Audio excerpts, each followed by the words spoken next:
Hello friends, आज हम लोग साइंस में केमिस्ट्री के मैराथन में केमिस्ट्री के सारे क्वेश्चन मैंने कवर करने की कोशिश की है, जो आज हम पढ़ेंगे। ठीक है, और ये आपके UP triple S C PET exam के लिए बहुत इंपॉर्टेंट है, तो आप इसको ध्यान से पढ़िए और मैं काफी आसानी से आपको समझाने की कोशिश करूंगी और आपका टाइम वेस्ट ना हो इसलिए इसको शॉर्ट फॉर्म में इसको कंप्लीट कराऊंगी।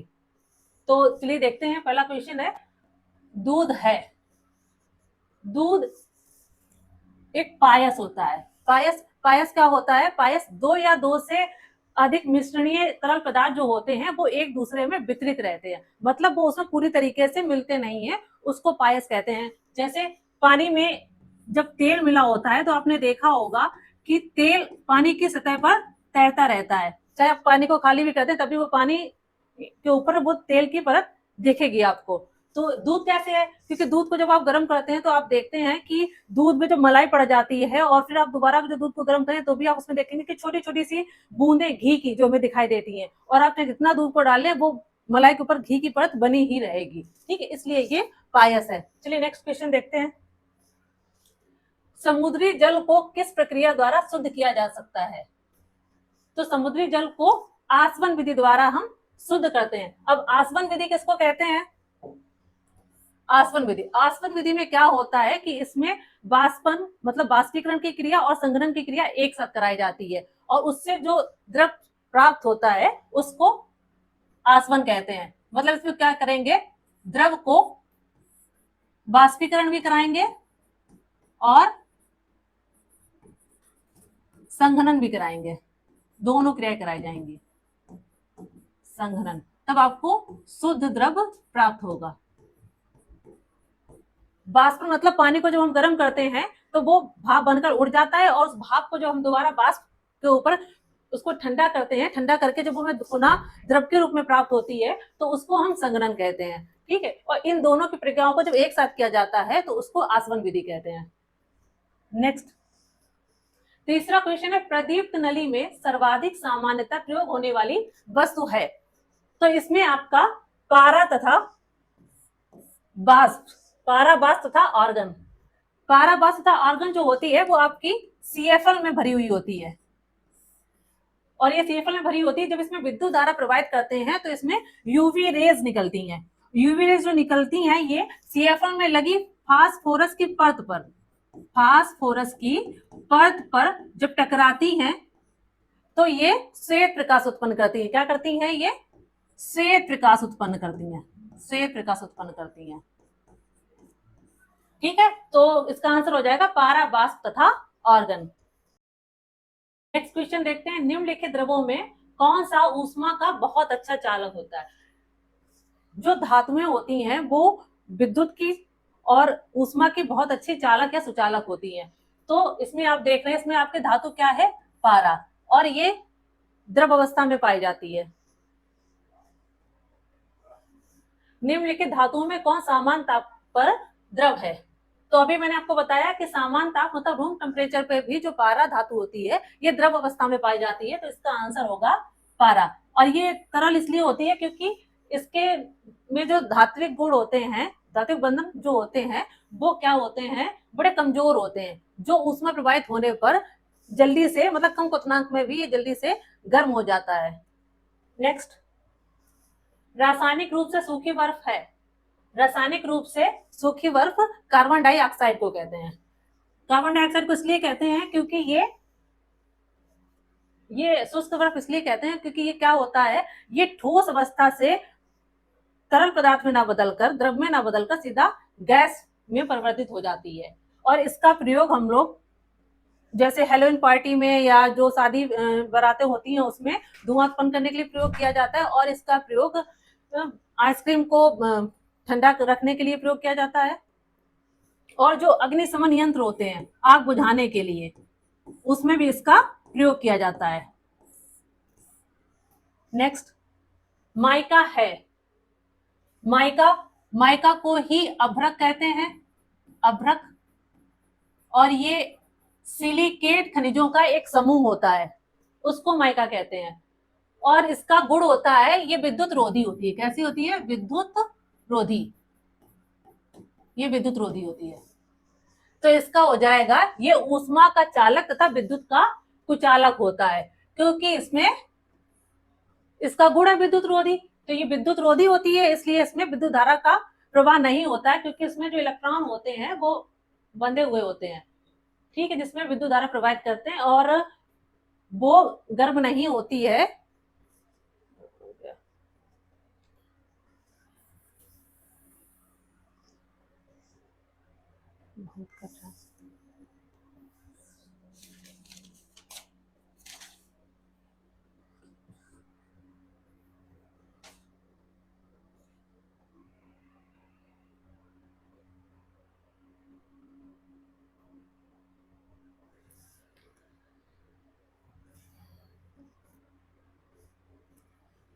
नेक्स्ट देखते हैं माइका।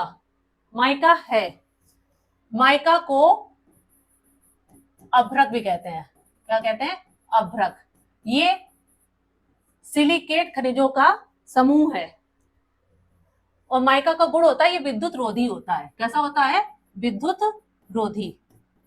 तो इसलिए आपका इसमें हो जाएगा पहला ऊष्मा का चालक तथा विद्युत का कुचालक। ये ऊष्मा का चालक इसलिए होता है क्योंकि इसमें फोनोन के रूप में धारा प्रवाहित होती है जो ऊष्मा का संचालन करते हैं, और विद्युत का कुचालक इसलिए क्योंकि इसमें इलेक्ट्रॉन मुक्त अवस्था में नहीं पाए जाते हैं जो विद्युत धारा को प्रवाहित कर सकें। अच्छा, ये माइका में जो हम लोग इलेक्ट्रिक प्रेस जो होती है जिससे हम लोग कपड़ों में प्रेस करते हैं वो इसी की होती है। तभी आपने देखा होगा कि नीचे प्रेस तो गर्म हो जाती है लेकिन उसमें कोई करंट वगैरह नहीं लगता है। चलिए नेक्स्ट देखते हैं। अशुद्ध कपूर को शुद्ध किया जाता है। अशुद्ध कपूर को ऊर्ध्वपातन विधि द्वारा शुद्ध किया जाता है। ऊर्ध्वपातन विधि द्वारा मतलब कि इसको ठोस को सीधे वाष्प अवस्था में बदला जाता है। नेक्स्ट, अल्कोहल जल मिश्रण से जल को अलग किया जा सकता है। तो इसमें भी आपका आसवन विधि हो जाएगा, क्योंकि जो अल्कोहल और जल का मिश्रण होता है इसको आसवन विधि द्वारा ही बनाते हैं। और मैंने बताया था आसवन विधि में क्या होता है कि वाष्पीकरण और संघनन दोनों क्रिया करवा करके शुद्ध द्रव प्राप्त किया जाता है। नेक्स्ट, भौतिक परिवर्तन का उदाहरण है। देखिए आपके परिवर्तन होते हैं भौतिक परिवर्तन और रासायनिक परिवर्तन। भौतिक परिवर्तन में क्या होता है, जो पदार्थ होता है वो उसका रूप तो बदल जाता है लेकिन कोई नया पदार्थ नहीं बनता है, और उसको पुनः उसी अवस्था में हम प्राप्त कर लेते हैं, उसको भौतिक परिवर्तन कहते हैं। और रासायनिक परिवर्तन क्या होता है? रासायनिक परिवर्तन होता है जिसमें नया पदार्थ बनता है और उसको हम पुनः दोबारा उसी अवस्था में प्राप्त नहीं कर सकते हैं, उसको रासायनिक परिवर्तन कहते हैं। तो इसमें देखिए हवा में चांदी के बर्तनों का काला होना, ये एक रासायनिक क्रिया है, क्योंकि जो चांदी होती है उसमें सिल्वर सल्फाइड वायु और नमी के संपर्क में आकर के काला हो जाता है।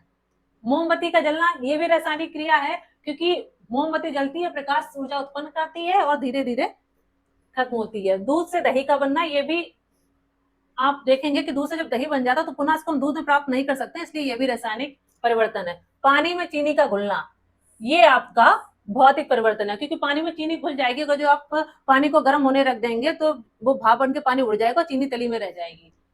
नेक्स्ट देखते हैं, जल का वाष्प में परिवर्तन कहलाता है।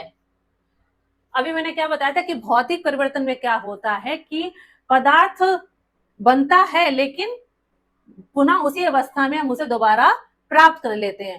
तो जल वाष्प बन करके उड़ जाएगा, लेकिन हम जल वाष्प को दोबारा संघनन क्रिया द्वारा पुनः इसको प्राप्त कर सकते हैं जल के रूप में। तो क्या हो जाएगा आपका? ये भौतिक परिवर्तन हो जाएगा। प्राकृतिक परिवर्तन क्या होते हैं तो आप लोग जानते होंगे, क्योंकि प्राकृतिक परिवर्तन ये स्वैच्छिक होते हैं।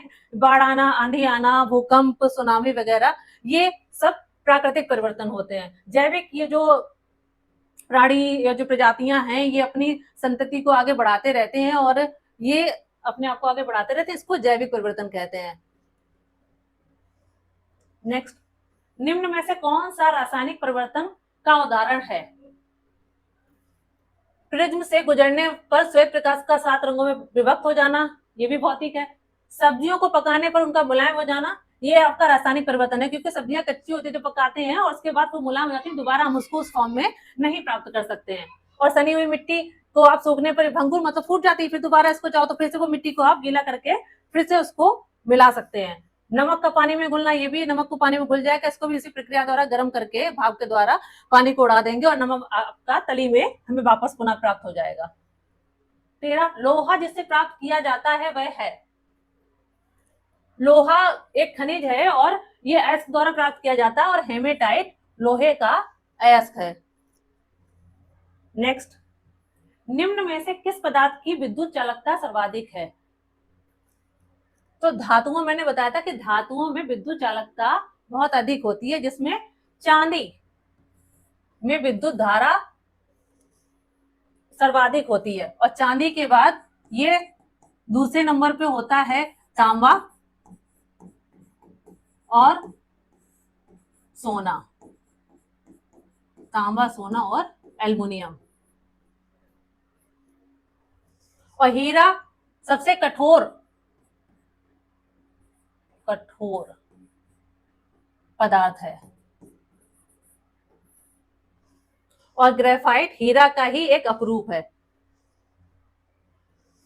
टाका एक मिश्र धातु है। जो बर्तनों में या जो इलेक्ट्रिक चीज होती है उसमें जो टाके लगाए जाते हैं वो आपके टिन तथा शीशे को मिलाकर के, टिन तथा शीशे को मिलाकर के इसके टाके बनाए जाते हैं जो लगाए जाते हैं। टिन तथा तांबा, इसका तो आंसर आपका ए हो जाएगा।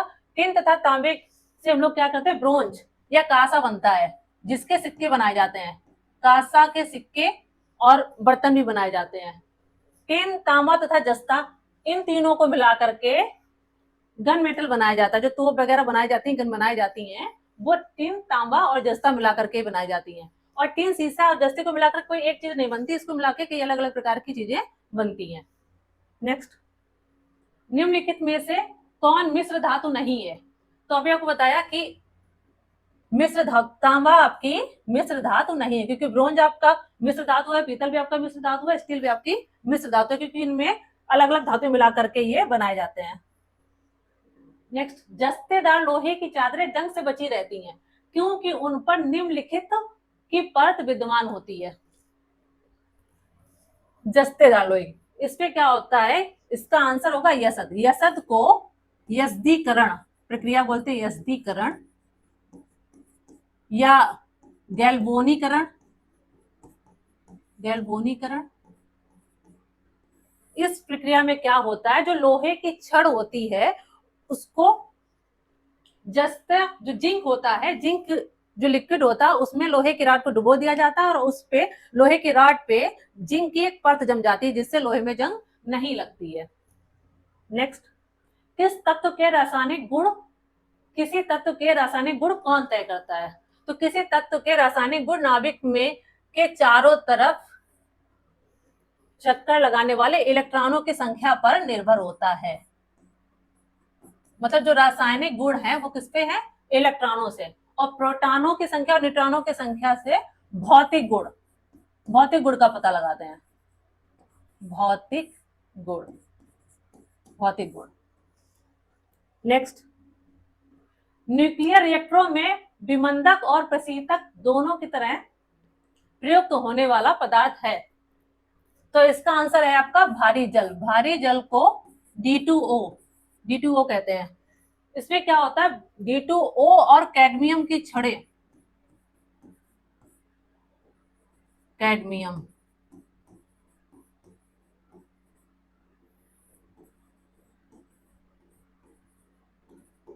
की छड़ें होती जिसमें D2O न्यूट्रॉनों को, जो न्यूट्रॉनों की गति होती है उसको धीमा कर देता है। क्या करता है, न्यूट्रॉन की गति को धीमा कर देता है।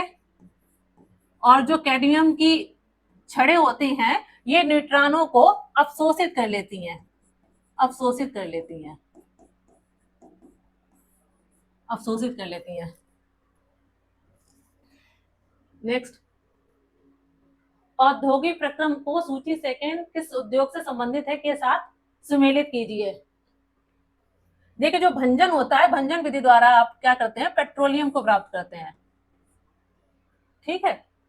और प्रगलन मतलब इससे आप तांबा मतलब उसको धातु को प्राप्त करते हैं प्रगलन विधि द्वारा, मतलब पिघलाकर। हाइड्रोजनीकरण, इससे आप खाद्य वसा, जो हाइड्रोजनिक क्रिया होती है उसमें क्या होता है, हम लोग वनस्पति तेल को वनस्पति घी में प्राप्त करते हैं तो खाद्य वसा के रूप में इसको प्राप्त करते हैं। और वल्कनीकरण में आप रबड़ को प्राप्त करते हैं।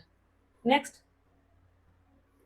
किस धातु से बनाई गई मिश्र धातु को हवाई जहाज तथा रेल के डिब्बों में पुर्जों के काम में लिया जाता है? तो आपने देखा होगा कि जो एल्युमिनियम होती है इसका प्रयोग किया जाता है, क्योंकि ये कैसी होती है? हल्की होती है, हल्की होती है और जंग रोधी होती है। मतलब एल्युमिनियम में जंग नहीं लगती है, इसलिए इसका प्रयोग हम लोग हवाई जहाज और ट्रेन के डिब्बों को बनाने में इसका प्रयोग करते हैं। तंग, यहाँ पे है जंग, जंग रहित लोहा बनाने में प्रयुक्त होने वाली महत्वपूर्ण धातु है। तो धातु है आपकी क्रोमियम, क्योंकि क्रोमियम हवा और नमी के संपर्क में आकर के इस पर कोई प्रभाव नहीं पड़ता है, कोई प्रभाव नहीं पड़ता है, नहीं पड़ता है।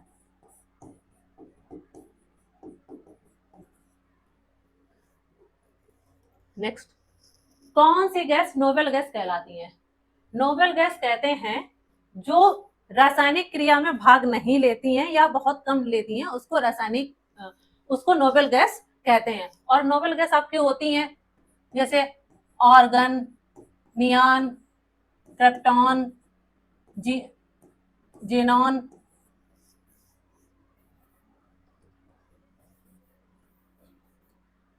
Organ, neon, krypton, xenon, radon, helium. ठीक है, ये आपकी कैसे हैं? ये नोबेल गैसें हैं। ठीक है, तो क्या हो जाएगा? हीलियम। और ये हीलियम क्यों होती है? हीलियम आपकी अज्वलनशील गैस है और हल्की। और अगर जो आपसे पूछा जाए सबसे हल्की गैस कौन सी होती है, तो फिर सबसे हल्की हाइड्रोजन होती है, हाइड्रोजन। ठीक, तो इसका आंसर आपका हीलियम हो जाएगा। नेक्स्ट, गोताखोरों के सांस लेने संबंधित क्रिया में उपयोग की जाने वाली गैस है। तो आपको पता होना चाहिए ऑक्सीजन तथा हीलियम, क्योंकि अभी आपको बताया क्योंकि हीलियम हल्की होती है और ये अज्वलनशील होती है, और ऑक्सीजन तो आपको पता है कि सांस लेने में क्या सहायक होती है? ऑक्सीजन सहायक होती है। नेक्स्ट, अश्रु गैस है। अश्रु गैस आपकी अमोनिया है और ये एक रंगहीन गंध युक्त एक विषैली गैस है, विषैली गैस है, रंगहीन विषैली गैस है। जो जब आपने देखा होगा जो सुरक्षा बल होते हैं या पुलिस बल होते हैं, जब कहीं कोई भीड़ आंदोलन वगैरह कर रही होती है तो उनको तितर बितर करने के लिए, हटाने के लिए जो सुरक्षा बल होते हैं, पुलिस बल होते हैं, वो क्या करते हैं? अश्रु गैस को छोड़ते हैं। और अश्रु गैस क्या करती है? ये हमारी त्वचा पे और नाक में और श्वसन तंत्र पे जलन पैदा करती है। नेक्स्ट, हैलोजनों में सबसे अधिक अपक्रियाशील है। तो हैलोजनों में सबसे अधिक अपक्रियाशील आपकी फ्लोरीन होती है और आयोडीन सबसे कम होती है। नेक्स्ट, निम्नलिखित में से सबसे प्रबल ऑक्सीकारक है, तो इसका भी आपका आंसर हो जाएगा फ्लोरीन। नेक्स्ट, अमोनिया का एक गुण कौन सा है? अभी मैंने बताया था अमोनिया क्या होता है? ये जल में विलेय होती है, ये जल में घुलनशील होती है, तो ये भी आपका सही नहीं होगा। यह गंध रहित है, नहीं, ये गंध युक्त गैस होती है। यह पीत गैस है, ये रंगहीन गैस है, इसमें कोई कलर नहीं होता है, तो इसका आपका सही हो जाएगा। इसके जलीय विलयन में लाल लिटमस को जो होता है वो क्या हो जाता है? नीला हो जाता है, क्योंकि ये क्या है? क्षार है, और जो क्षार होते हैं वो क्या करते हैं? लाल लिटमस को नीला कर देते हैं। नेक्स्ट, वनस्पति तेल से वनस्पति घी बनाने में प्रयुक्त गैस है, तो इसमें आपकी हाइड्रोजन गैस, और इस क्रिया को हाइड्रोजनीकरण भी कहते हैं। तो ये कैसे बनता है? वनस्पति तेल की हम निकिल कैटालिस्ट की उपस्थिति में और उच्च ताप पर हम जब क्रिया कराते हैं तो हमें वनस्पति घी प्राप्त होता है, हाइड्रोजन के साथ जब कराते हैं तो वनस्पति घी हमें प्राप्त होता है। ठीक है, वनस्पति तेल को जब हम हाइड्रोजन के साथ हाइड्रोजनीकरण की क्रिया कराते हैं निकल की उपस्थिति में, तो आपको वनस्पति घी प्राप्त होता है। नेक्स्ट, एक सूखी सेल में कौन सी ऊर्जा पाई जाती है? एक सूखी सेल में आपकी रासायनिक ऊर्जा पाई जाती है। नेक्स्ट, एक कार बैटरी में प्रयुक्त विद्युत अपघट्ट होता है। तो एक कार में आपने देखा होगा ज्यादातर बैटरियों में सल्फ्यूरिक अम्ल का प्रयोग करते हैं, इसीलिए इसको सल्फ्यूरिक अम्ल को क्या कहते हैं?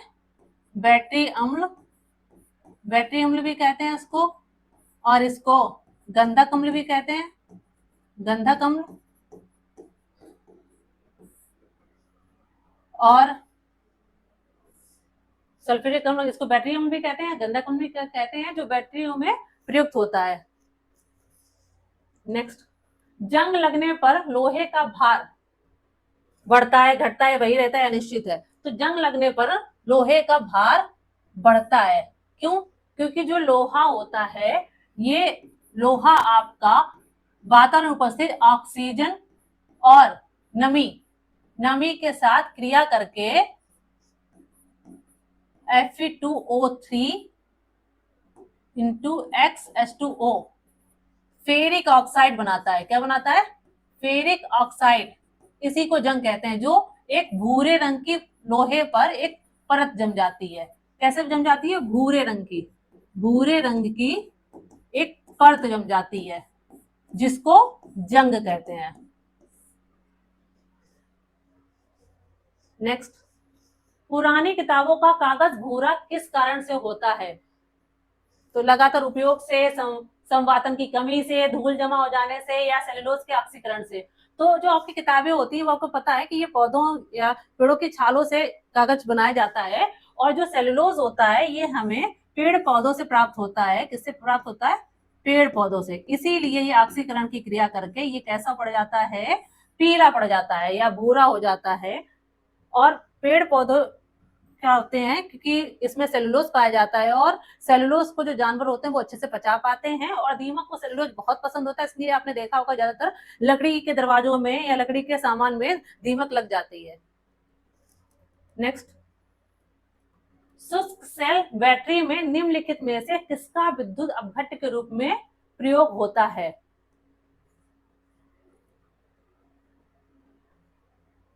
तो इसका आंसर है आपका अमोनियम क्लोराइड और जिंक क्लोराइड।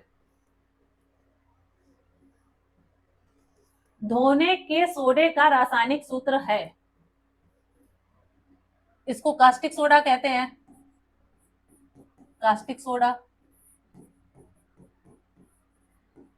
या सोडियम हाइड्रोक्साइड इसी को बोलते हैं। इसका प्रयोग साबुन बनाने में, डिटर्जेंट बनाने में किया जाता है। एंड इसका आंसर हो जाएगा Na2CO3। इसको ही धावन सोडा कहते हैं, धावन सोडा। और ये जो NaSCO3 होता है, ये खाने का सोडा होता है, खाने का सोडा।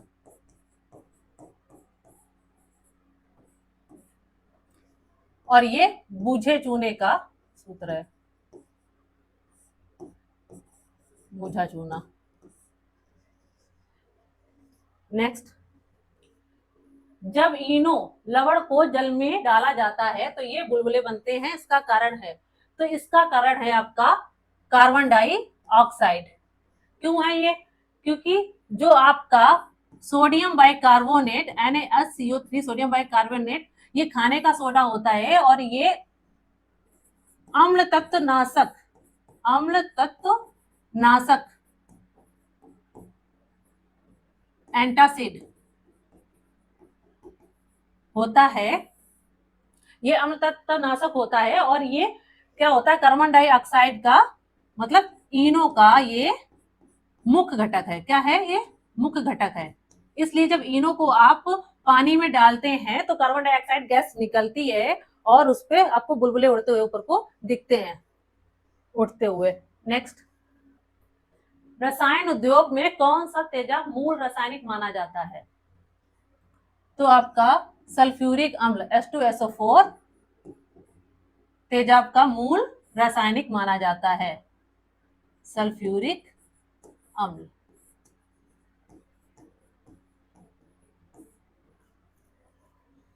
नेक्स्ट, स्वर्णकारों द्वारा प्रयोग में आने वाला एक्वा रेजिया निम्नलिखित को मिलाकर बनाया जाता है। एक्वा रेजिया जो होता है वो आपका नाइट्रिक अम्ल तथा हाइड्रोक्लोरिक अम्ल मिलाकर के बनाया जाता है। क्या किया जाता है इसमें कि 3:1 के रूप में, 3:1 के रूप में हाइड्रोक्लोरिक अम्ल और नाइट्रिक अम्ल मिला करके आपका बन जाता है अम्लराज, अम्लराज या एक्वा रेजिया। क्या बनता है? एक्वा रेजिया, जिसको स्वर्णकार गोल्ड और प्लेटिनम को पिघलाने के लिए प्रयोग करते हैं। और ये एक्वा रेजिया एक प्रबल संचारक है, ये इतना प्रबल होता है कि इसमें अगर जो हाथ वगैरह स्किन छू जाए तो वो जल जाएगी, इतना प्रबल संचारक होता है। तो नेक्स्ट हम लोग आगे बढ़ते हैं। 1 विलयन लाल लिटमस को नीला कर देता है। तो विलयन का पीएच है, इससे पहले आपको पता होना चाहिए अम्ल और क्षार के बारे में।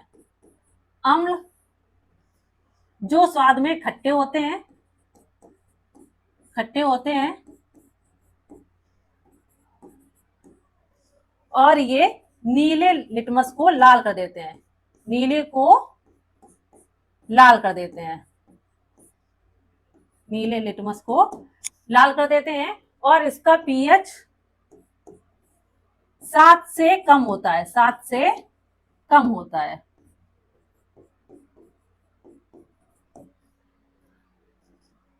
क्षार लाल लिटमस को नीला कर देता है, क्षार लाल लिटमस को क्या कर देगा? नीला कर देता है। और ये खाने में कड़वा और कसैला होता है, कड़वा और कसैला होता है, कड़वा और कसैला होता है। और इसका पीएच मान 7 से अधिक होता है, 7 से अधिक। और ये OH आयन देते हैं और ये H आयन देते हैं। और जब आपका पीएच मान 7 होगा तो कैसा होगा? उदासीन।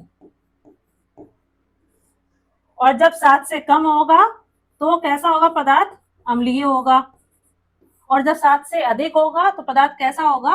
क्षारीय होगा। तो आपको इसमें दिख रहा होगा कि 1 विलयन जब लाल लिटमस को नीला कर देता है मतलब कि ये क्षार है, तो इसका मान 7 से अधिक होना चाहिए, लेकिन यहाँ पे ऐसा कोई मान दिया नहीं गया, इसलिए उपयुक्त में से कोई नहीं इसका आंसर होगा। नेक्स्ट, खाने का सोडा है। तो खाने का सोडा आपका देखिए सोडियम क्लोराइड, ये NaCl नमक होता है आपका, सोडियम कार्बोनेट NaSCO3, इसी को खाने का सोडा कहते हैं। इसी से बेकिंग पाउडर बनाया जाता है।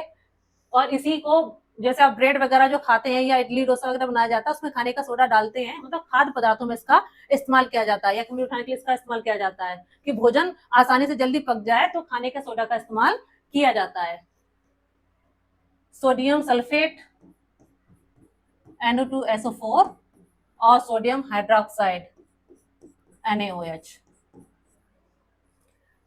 नेक्स्ट, निम्नलिखित में से किस उत्प्रेरक का उपयोग वनस्पति तेलों के हाइड्रोजनीकरण में किया जाता है? अभी हमने बताया था कि वनस्पति तेल को जब हम हाइड्रोजन के साथ क्रिया कराते हैं, और किसकी उपस्थिति में कराते हैं? निकल की उपस्थिति में कराते हैं, तो हमें वनस्पति घी प्राप्त होता है और उस क्रिया को हाइड्रोजनीकरण कहते हैं। नेक्स्ट, निम्नलिखित में कौन सुमेलित नहीं है? तो अभी आपको बताया था कि ठोस कार्बन डाइऑक्साइड को ही शुष्क बर्फ कहते हैं या सूखी बर्फ कहते हैं। केरोटीन जो होता है या केरोटीन होता है, ये मानव त्वचा की बाहरी परत, जो बाहरी परत ये होती है ना, इस पे परत पे पाया जाने वाला एक प्रकार का ये प्रोटीन होता है, इसको केरोटीन बोलते हैं। मस्टर्ड गैस, ये मस्टर्ड गैस जो होती है रासायनिक युद्ध में प्रयोग होने वाला एक विषैला पदार्थ है, और इस विषैले गैस का प्रयोग प्रथम विश्व युद्ध में किया गया था। कब किया गया था? प्रथम विश्व युद्ध में किया गया था। और प्रथम विश्व युद्ध आपका कब से कब तक चला था? 1914 से लेकर के 1918 तक। और मस्टर्ड, क्योंकि ये सरसों से बना होता है, इसको मस्टर्ड कहते हैं, इसलिए इसका नाम मस्टर्ड गैस रखा गया है, सरसों से बनता है। और इसका ये भी जो मस्टर्ड गैस होती है, ये भी त्वचा में और आंखों में जलन पैदा करती है। नेक्स्ट, एथिल अल्कोहल में निम्न को मिलाकर पीने के अयोग्य बनाया जाता है। मतलब ऐसा क्या मिला देते हैं जो ये पीने के अयोग्य हो जाए? तो इसमें मेथेनॉल एवं प्रेडीन मिला दिया जाता है, जिससे ये कैसी हो जाती है? जहरीली हो जाती है। नेक्स्ट, उन शराब त्रासदियों में जिनके परिणाम स्वरूप अंधता आदि होती है हानिकारक पदार्थ है।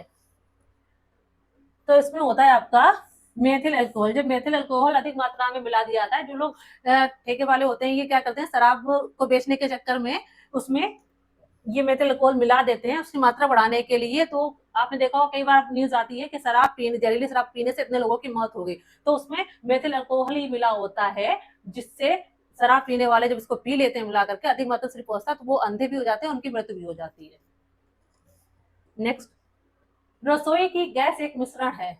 जो रसोई में एलपीजी जो हमारा सिलेंडर होता है, उसमें ब्यूटेन और प्रोपेन गैस भरी होती है, लेकिन इसमें किसी प्रकार की गंध नहीं होती है, तो इसमें एथिल मरकैप्टन नामक एक गंधयुक्त पदार्थ मिलाया जाता है। एथिल मरकैप्टन, ये गंध के लिए मिलाया जाता है। किसके लिए मिलाया जाता है? गंध के लिए, कि बाय चांस अगर जो सिलेंडर से गैस खुली रह गई है तो आपको पता चल जाए कि गैस लीक कर रही है। Next, tetra ethyl lead. Tetra ethyl lead का प्रयोग अपस्फोटन रोधी यौगिक के रूप में किया जाता था। मतलब जो पेट्रोल डीजल में भरा जाता था, तो उसमें ये मिलाया जाता था ताकि आग न लग जाए और कोई विस्फोट ना हो जाए, इसलिए। नेक्स्ट, पॉलीथीन बनता है। पॉलीथीन आपका एथिलीन से बनता है। किससे बनता है? एथिलीन से बनता है। निम्नलिखित में से कौन सा प्राकृतिक बहुलक है? तो आपको बताया था हमने कि जो सेलुलोज होता है ये हमें पेड़ पौधों से प्राप्त होता है, तो ये कैसा है? प्राकृतिक बहुलक है। नेक्स्ट, नींबू खट्टा किस कारण से होता है? नींबू खट्टा होता है साइट्रिक अम्ल के कारण। जो पदार्थ हमें खाने में खट्टे होते हैं उन सभी में साइट्रिक अम्ल पाया जाता है। जैसे आपका नींबू हो गया, संतरा हो गया, नींबू, संतरा, और जो आपका टार्टेरिक अम्ल है ये आपका पाया जाता है इमली, केला, अंगूर। और एसिटिक अम्ल ये होता है, ये सिरका में पाया जाता है। सिरका जिसका ज्यादातर अचार रखने में प्रयोग किया जाता है। और हाइड्रोक्लोरिक अम्ल, जो हाइड्रोक्लोरिक अम्ल होता है ये हमारे शरीर में पाचक के रूप में काम करता है, क्योंकि ये हमारे खाने को पचाता है। नेक्स्ट, निम्नलिखित गैस युग्मों में से किसका मिश्रण खानों में अधिकतर होने वाले विस्फोटों का कारण है? तो आपको पता है, कई बार आपने सुना होगा कि खानों में विस्फोट हो गया और कई मजदूर मर गए हैं या फंस गए हैं। तो उसमें क्या होता है, उसमें जब खानों के नीचे मेथेन गैस होती है, और जब से ये वायु के संपर्क में आती है मेथेन वायु, ये तो उसमें क्या होता है, विस्फोट हो जाता है। ठीक है। नेक्स्ट, भोपाल गैस त्रासदी निम्नलिखित में से किसके रिसाव के कारण हुई थी? तो ये बहुत फेमस क्वेश्चन रहा है। मिथाइल आइसोसाइनाइड, ये 3 दिसंबर सन 1984 को, 3 दिसंबर सन 1984 में मिथाइल आइसोसाइनाइड क्या हुआ था, इसका रिसाव हो गया था, जिसमें काफी लोगों की जानें चली गई थी।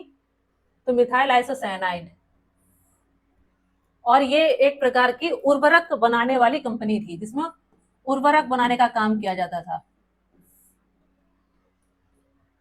नेक्स्ट, मेथेन गैस का उत्पादन करने वाला क्षेत्र है।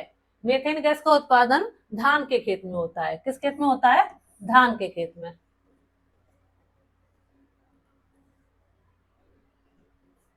Thank you. आप लोग कोपेट के एग्जाम के लिए ऑल द बेस्ट, अच्छे से तैयारी में लगे रहिए और परीक्षा में सफल होकर आइए। All the best. Thank you.